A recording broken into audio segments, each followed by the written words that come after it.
Beneath California's glittering waves, divers have uncovered a shocking ocean floor collapse that could rewrite what we know about the coastline.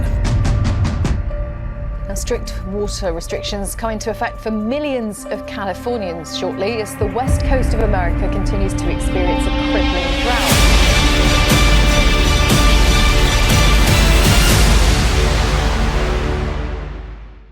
The California coastline. Sunlit beaches, bustling ports, and rolling blue waves. But beneath that beauty, something terrifying just revealed itself. In late 2025, a team of seasoned divers descended for what should have been a routine ocean floor survey. Instead, they stumbled onto a discovery that could change everything we thought we knew about the Pacific. What they found wasn't a crack in the sand, nor a harmless dip in the seabed. It was a massive chasm. A sudden collapse that appeared almost overnight, twisting the seafloor into unnatural shapes and leaving scientists scrambling for answers. Picture it. Beams of sunlight piercing the Pacific waters, kelp forests swaying, schools of fish scattering into the deep. And then, silence. A gaping void opening beneath them, its edges shrouded in eerie halos, as if the ocean itself was marking this as a place of hidden significance. This wasn't ordinary geology. The collapse plunged to depths that at first seemed immeasurable, and its strange patterns suggested forces at work far beyond what anyone expected. The questions spread faster than the divers' discovery. Was this caused by restless geological forces, linked to California's seismic fault lines? Could human activity, drilling, or hidden infrastructure have triggered it? Or is this evidence of something far stranger beneath the Pacific? Join us as we dive deep into the mystery of the California seafloor collapse, exploring what it means for marine life, coastal safety, and the very future of California's shores. Chapter 1. Hidden chasms beneath the surface. For decades, the waters off Southern California have concealed their share of mysteries. Marine scientists, fishermen, and adventurers have all traversed these depths, confident in their knowledge of reefs, currents, and the relics buried in sediment. But nothing prepared them for what divers encountered mere miles from shore, a suddenly transformed landscape that seemed to defy explanation. The collapse did not resemble any ordinary underwater landslide or seafloor drop-off. Instead, divers found an expansive, jagged opening stretching deeper than any nearby feature, its sides plunging nearly vertical for dozens of yards before trailing into darkness. Here and there, the divers' lights revealed unnaturally shaped rings, ghostly halos that appeared almost distinctly marked, as if the seafloor had been etched or scorched by some unknown process. Initial measurements proved confounding. In some spots, the chasm dropped over 30 feet below the nearby levels, its sides sliced sharply before sloping out of view. Debris fields showed swirls of displaced sand, toppled rocks, and the exposed edges of marine objects and sediments that had been hidden for decades. Some fragments hinted at origins lost to time, perhaps dragged into view by shifts or flows deeper in the earth. Yet the most distinctive feature remained the ghostly halos. Rings and semi-ovals in pale hues, persisting in areas adjacent to the collapse. Live video feeds from remotely operated vehicles sent scientists racing to analyze what they saw. The rings were almost perfectly formed in some areas, challenging immediate explanation and fueling intense debate. What could have produced these haunting marks? Some experts discussed possible underwater gas emissions or chemical reactions with the native sediment, while others wondered whether the cause might be biological, geological, or a complex mixture of both. If these were simply scars from natural processes, their distinctiveness made them unlike any seen in the region before. As more surveys were completed, a further surprise emerged. Divers and robotic submersibles found networks of tunnels, some reaching 31 inches below the seabed, winding out from the collapse's edge. These tunnels, with their regular structure and pattern, hinted at a process more intricate than mere erosion. Had the seafloor been subtly reshaped over time by living creatures, working beyond reach of everyday observation?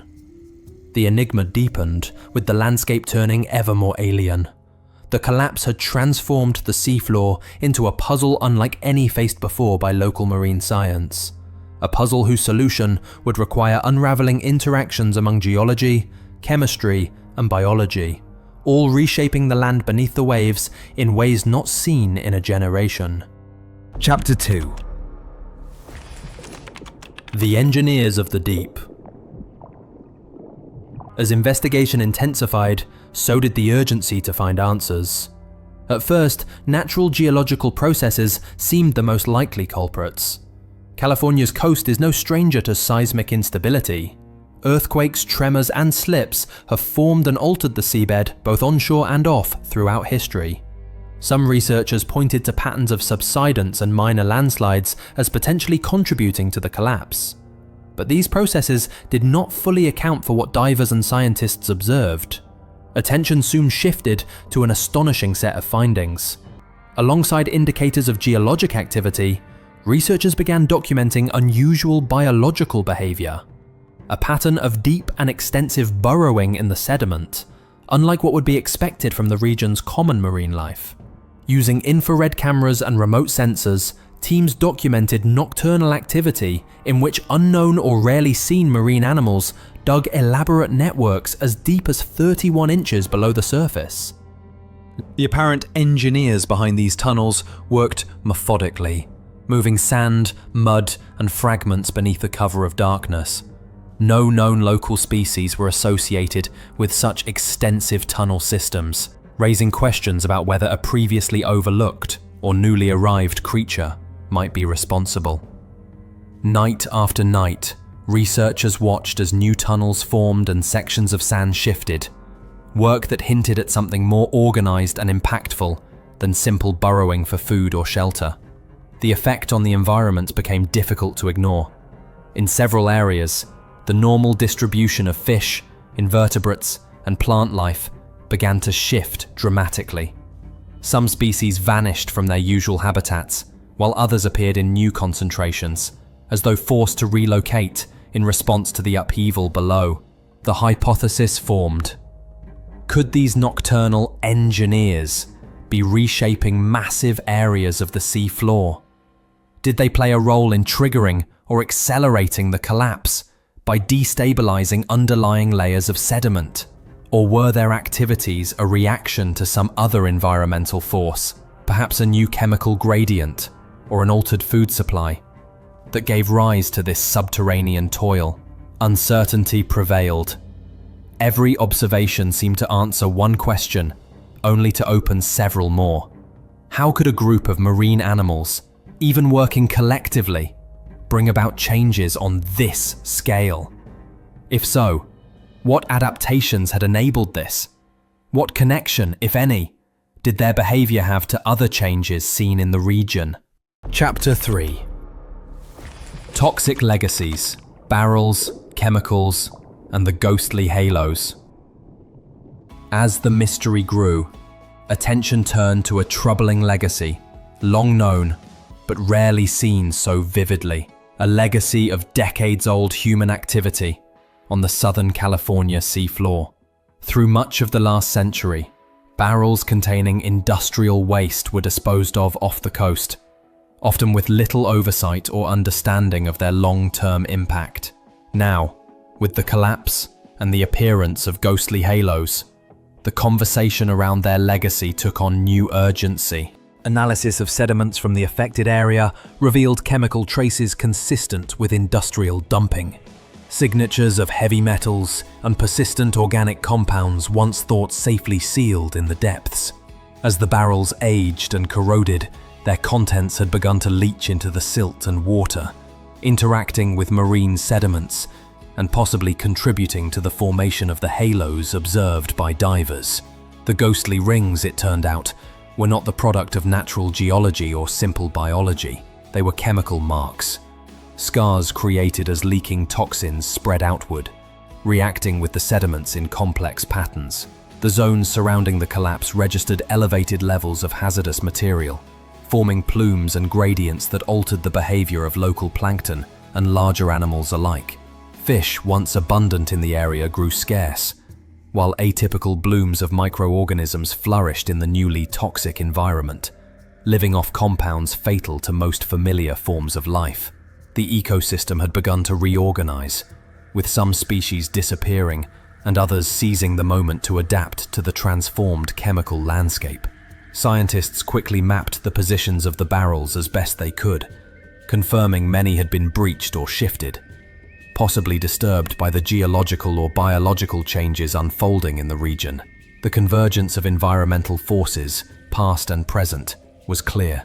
The seafloor was now both a natural and artificial laboratory, its present defined as much by history and human industry as by the underlying rocks. But questions persisted.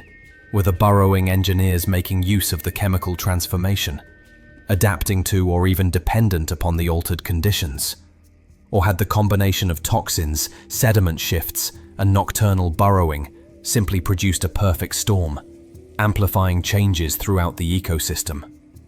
These inquiries would shape the next phase of research, with immense implications for environmental management in California and beyond. Chapter 4. Volcanic shadows and shifting ground. If damaged chemistry marked one axis of mystery, shifting geology marked another.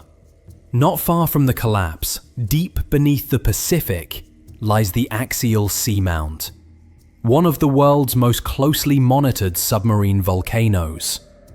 Throughout 2025, international research teams kept a close eye on its rumblings, noting periodic increases in seismic and volcanic activity. The timing of the collapse off Southern California's shore raised the possibility of a connection. In the months preceding the event, low-frequency tremors and minor earthquakes had been recorded across the region, most notably emanating from the direction of axial seamount. These were not huge shocks, but subtle, persistent shifts in the Earth's crust. Enough, in theory, to destabilize seafloor sediments, especially where they had already been compromised by human intervention or intensive biological activity.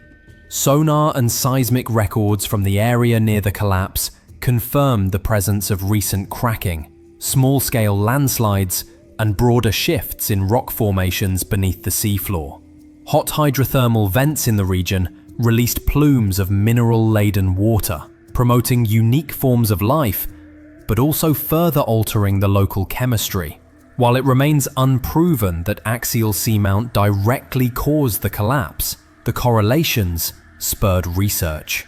Could seismic or volcanic activity be the missing piece, weakening the sediments and triggering a cascade of failures in the region already marked by human and biological disruption?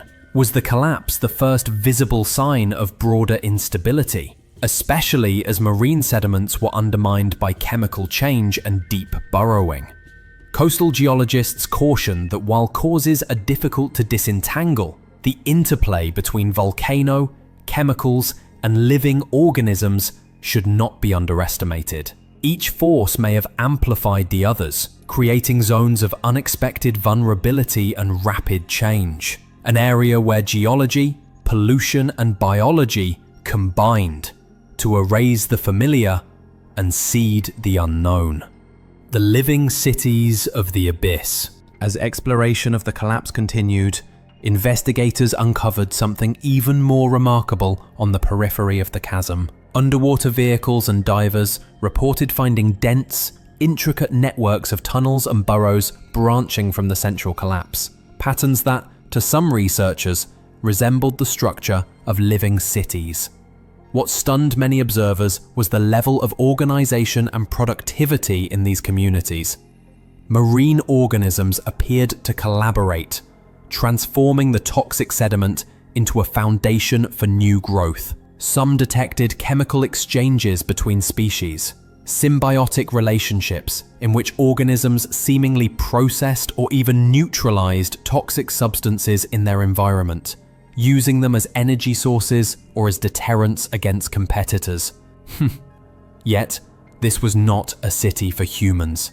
Its logic was survival, adaptation, and remaking the old world in a new image. Cameras captured the repeated expansion and reorganization of these networks, hinting at the astonishing speed and adaptability of marine life when faced with trauma and opportunity alike. The integration of harsh chemicals and the effects of ongoing geological change suggested that life, when pushed to extremes, could find unexpected ways to thrive, or, at the very least, persist. Chapter 5. The Shadow of Hubris. Human Experiments and Marine Catastrophe.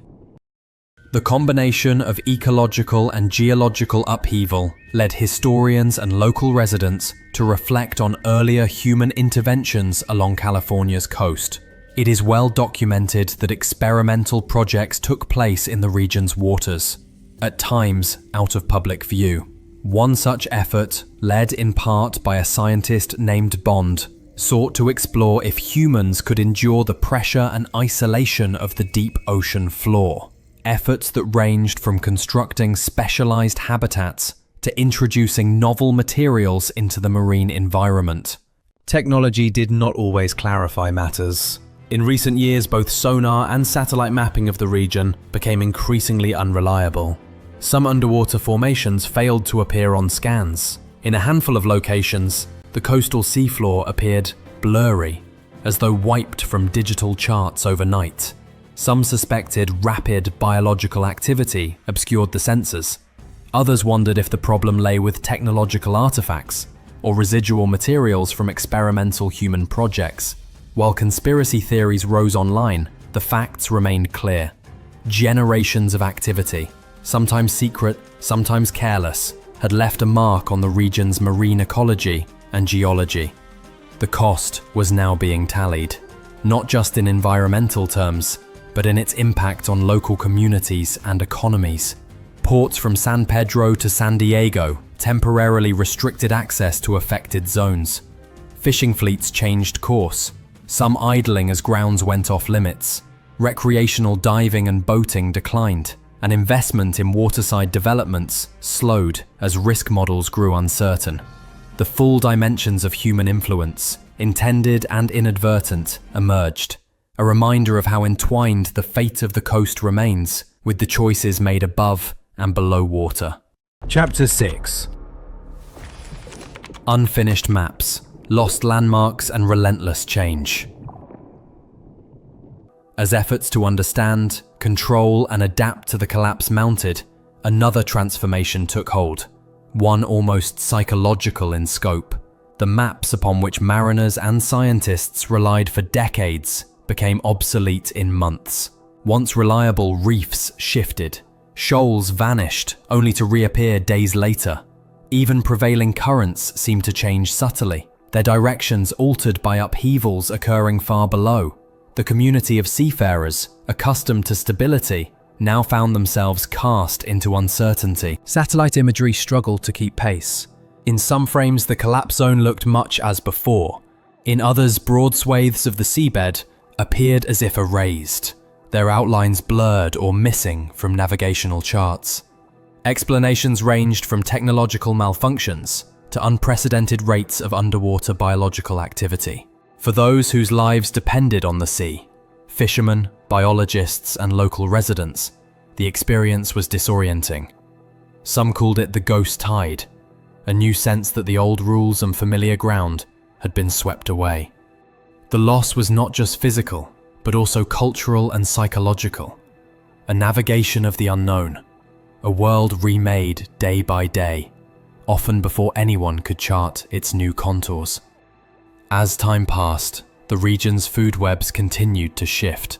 Familiar species faded or changed their routes, replaced by creatures adapted to the new toxic soils, volcanic warmth, and engineered labyrinths of sediment and tunnels. Here, perhaps most of all, the story of the collapse became a story about unfinished maps. The boundaries of the possible changing with every new discovery, the wisdom of the past thrown into sudden question. Chapter 7. The deepening mystery. With each passing week, one fact grew increasingly clear. The collapse off Southern California was not a single moment, but a sign of wider, accelerating transformation in the oceans. A convergence of human legacy and natural power, joined by the unpredictable emergence of new life. Scientists acknowledged as much. Official reports outlined the bewildering scope of the changes. The nocturnal engineers that carved tunnels through the seabed appeared in some observations less as destroyers and more as relentless survivors. Species perhaps always present, or maybe newly adapted to the world humans had helped create. Axial seamounts, meanwhile, remained monitored. Volcanologists sounded repeated alerts about ongoing risk for eruption. And the satellite data showed swells of activity in both seismic and chemical records. The region became a laboratory without boundaries, a place where forces from deep within the Earth, the legacy of past industry, and the adaptability of marine life met in unpredictable interaction. The fate of the blurry zones remained undetermined. Some suggested that these were temporary dead zones, areas where sensors failed because of dense biological activity or murky sediment clouds. Others wondered whether rapid shifts in geology had simply outpaced mapping technology. What mattered to those living and working by the sea was the plain sense of transformation, an unfolding that seemed to press the old world toward the edge of the unknown. Chapter 8. Edge of understanding. As the weeks stretched into months, and as teams of scientists and local communities worked to respond, adapt, and plan for what comes next, the legacy of the collapse remained unsettled. The living networks beneath the waves continued their relentless work. The volcano's rumblings were monitored for fresh signs of eruption. What started as a routine dive became a defining challenge. A window into deep time, hidden processes, and the echoes of forgotten decisions. Have we crossed a line, unleashing forces that cannot be recalled? Or are we simply witness to nature's capacity for adaptation and change, using even our mistakes as raw material for new creation? One truth is inescapable. The ocean is neither tamed nor truly known. The mysterious collapse near California's coastline is not just a warning or a disaster. California's deepening oceanic mystery is only at its beginning. Share your thoughts and theories in the comments, because as new discoveries rise from the depths, the story of the coastline, its past and future, is still being written. Stay tuned for more revelations from the edge of the unknown.